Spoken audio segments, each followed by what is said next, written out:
Hello folks, this is Steve A.B.4L. I just came across the bridge and I wanted to say that walking along nature trails can be really beautiful, and you see things that you might not ordinarily, but it's not without its dangers.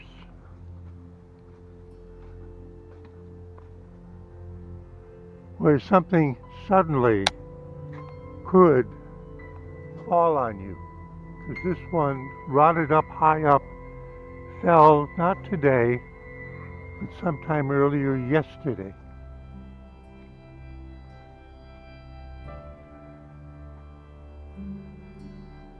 See? Came from somewhere up there. I can't look up. There's another piece right there. This is on the main path. Somebody will have to come along with a small chainsaw, try to take care of it. But in the meantime, it's passable. Now, the limbs are not dead because the fruits are maturing.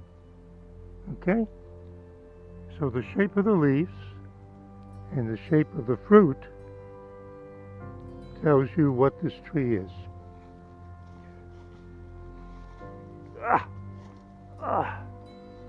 So it's possible to have something fall on you suddenly, and that will be the end of your world. Right by the beautiful deep river. Right by some people's favorite fishing spot. I can hear voices. There's some people going back across the bridge with their bicycles. I think I met them the other day. Okay, Steve A.B.4L, just showing you the adventures. I just blew a mosquito away that was trying to get my blood. The adventures on the Faith Rock Trail alongside the beautiful deep river next to Riverside Park in Frankenville, Randolph County, North Carolina. Saying see you in 73.